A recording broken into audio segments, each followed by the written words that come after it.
I love it. And thank you all so much for coming out. This is awesome. Again, my name is Max, and a little bit about me is I have brain damage. And I got brain damage through multiple concussions. I'm really bad at the things I like to do. And I had to go to a memory care appointment. And I forgot. Now, I remembered I forgot, and I called. I said, "Hi, this is Max, and I forgot about my appointment." And the lady on the other line went, "How?" "This is a very important doctor's appointment. How did you forget?" I said, "Ma'am, you work at a memory care unit. You didn't send me a text, not a letter, not a homing pigeon, you know? I would have even liked a copy of Groundhog's Day as a note. But I get none of that. I am being taken care of. Thank you for asking. I just recently moved in with my girlfriend. Don't applaud. Thank you. A big step for me. But the thing is, I'm now no longer just a boyfriend. Right? I've kind of turned into a guy who wears a lot of hats, and the main hat I wear apparently is butler. Little boy. Here's how it works. I'm sleeping peacefully in a bed she picked out that she now thinks is too firm, and I'm sleeping in a very deep, calm, app-induced sleep. And the Calm app, by the way, if you don't know what it is, it's like every white woman who went on a silent yoga retreat in India made an app. Imagine that and sleeping. Yeah, it's worth like 500 million. And then all of a sudden it's just, babe.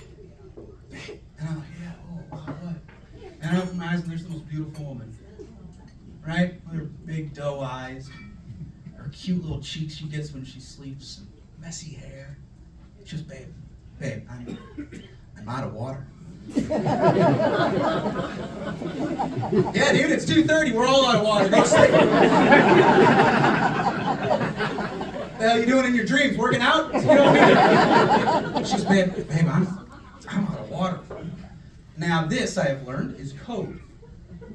Before you look comfy, get up, get me some water. So that's what I do, right? I get up, I pat the dogs on the head, and I grab her water bottle. We've all seen this water bottle. Holy hell. What is she doing? Traversing El Capitan later? This water bottle is massive. You could kill a buffalo with it. This thing is huge. So now I have to lug this damn thing down the stairs. Now, when you get into the kitchen, there is a ratio. A ratio of ice to water.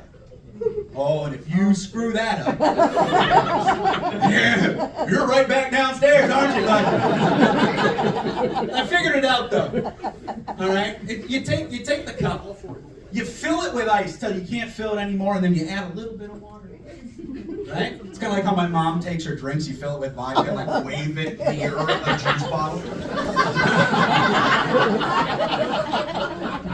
I think I have a theory on why this is. I think it's because she is so worried that wherever we're going to go, there's not going to be water. And if she has to, she can suck on ice. Right? This has got to be the only theory. So I've mastered the ratio. I'm walking upstairs. I'm carrying her trough of water upstairs only to hear the end of her podcast. Her true crime podcast. Something about a cute Midwestern girl murdering her husband to be with her brother really just drifts her off to sleep.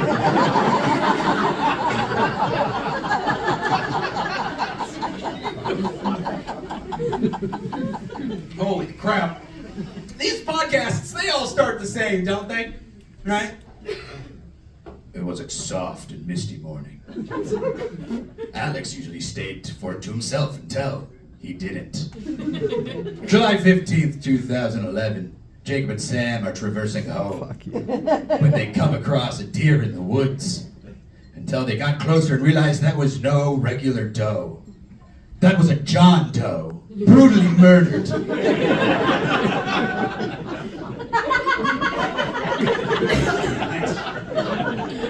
Joke's not that funny. Have you noticed though, everybody's brutally murdered, right? There's never.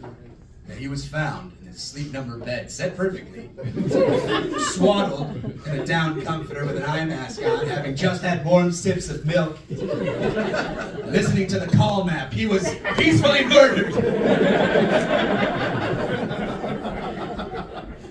And after 5 years of listening to this damn podcast, I have anxiety.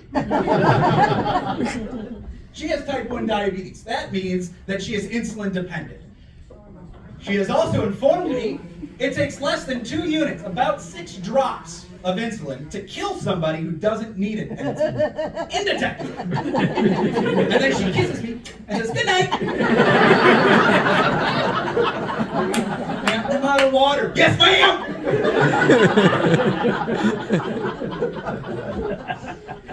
So I hate going into big crowds, right? Like, I'm here, this is great, I've got a bubble, you look at me, I don't really see most of you. And so I get my meds delivered to the house. And you get a little text message every time I have to say, Sheila J. is at the store picking up your order. Well, Sheila J. Well, you gotta answer that. It's Sheila.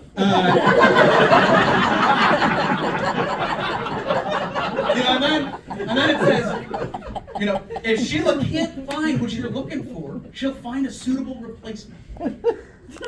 The hell is suitable for Ativan? I'm waiting for the day. Knock, knock. Hi, couldn't find your Ativan. Here's a $100 scratch-off tickets and black cigarettes. I used to smoke a lot. Right? I almost smoked 2 packs a day.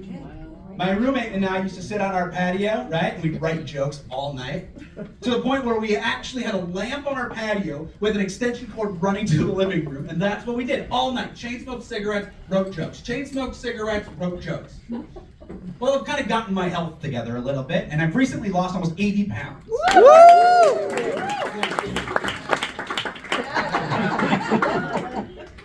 And I've done it by biking, or as we in the biz like to say it, cycling. and the thing is, somebody's always got to be there to keep you humble, right?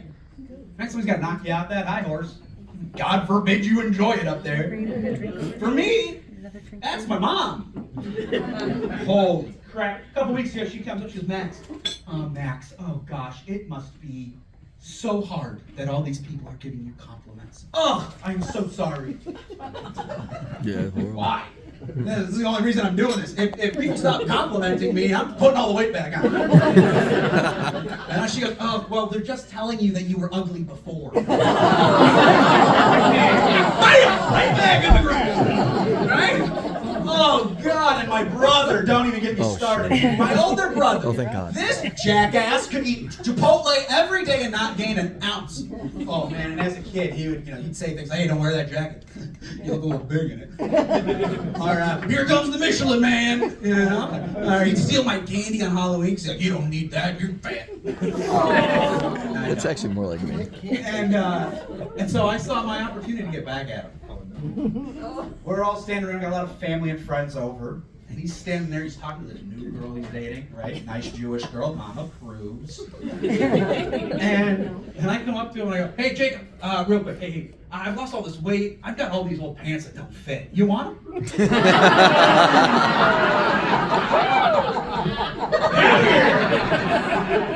One for the Maxter. I have very supportive family and parents, right? And just so that we're all clear. And my parents were awesome. Growing up, I couldn't have had better parents. I could have, but they weren't there. I had the most supportive parents I could have. The neighbors were cool, but my parents were there. And there's perks to having my parents be my parents, right? Linda and Steve. All right, we call them Linda Perks and Steve Perks. Linda Perks. Number 1, Linda Perks.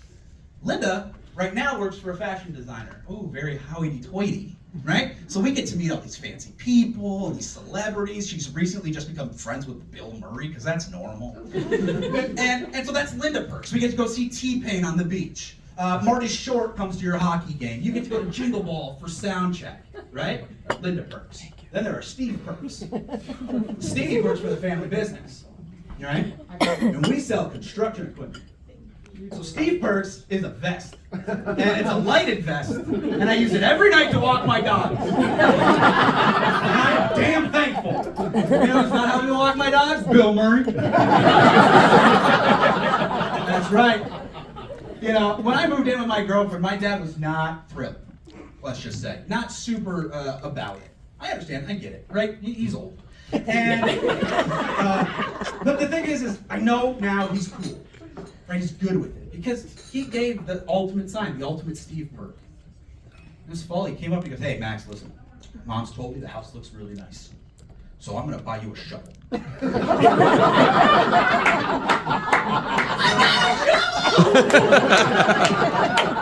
I haven't gotten it yet, but it's coming. God, it better be coming. I grew up Jewish. I don't know if you can tell by the hair. Growing up Jewish was awesome. I loved it. The only weird part was like asking Mom for money when he wanted to go to the mall. It was, "Mom, can I have $20 to go to the mall?" And she goes, "$20? What are you going to do with $10? $5 ain't going to buy you anything." And by the end of it, I owed her my allowance. It taught me a life lesson. Always be the contract negotiator. And one thing that was weird, though, was as a kid, we went to this thing called Herzl. Okay? It's a voluntary Jewish camp. Voluntary. Jacob over there. And sleep in bunks. We all shower together. I thought we learned our lesson. Thank you for never sending me. No, now we pay for it. Absolutely crazy. Needless to say, I got jacked up mental health. Right? It's bad. It's so bad. There was a point in time, I was about 20 years old, that I was certain the only way to make everything stop hurting was to end it all, right? That was it. I made up my mind. And then I was like, "Oh, no, Mom would be so pissed." And she'd bring me back and kill me. And so I called the suicide hotline. It's a great resource. And I got on the phone, and they said, "Suicide hotline, please hold." Hold? What the hell am I holding for? You know, I'm holding what I'm holding. You know? And then they play elevator music, and I think that's bogus. They need to be better, right? If you're gonna put people on hold, play good music, right? "Jump" by Van Halen. Right? "Jumper." Right? "Ding Dong, the Witch is Dead." "Boulevard of Broken Dreams." These would all be better. So that's always great. I'm old though, right? I'm getting old. I'm now 30. I know. I really understand what Chris said when he said sitting in the shower. But I'm 30, and all my friends are my age or maybe older, and they're all starting families and buying houses and careers. And I'm really happy for all of them, except I had one buddy come up and goes, "Hey, listen, I don't know if I told you, but we're trying for a baby." "Now we're trying." Yeah, don't tell me you're having unprotected sex. It's weird. It's really weird. But then we just shout it out loud. It's on Facebook and Twitter and Blue Sky or whatever the hell we're using now. You know, we're trying for a baby. How? Tell us. Just tell us how then. You know. But getting older comes with perks, right? I've learned a lot. I'm still learning. I now don't need my parents, but really want my mommy. And the problem is my knees hurt, my back hurts, I have arthritis, I have brain trauma. I mean, just recently I forgot to go to a mental health checkup. Thank you guys so much.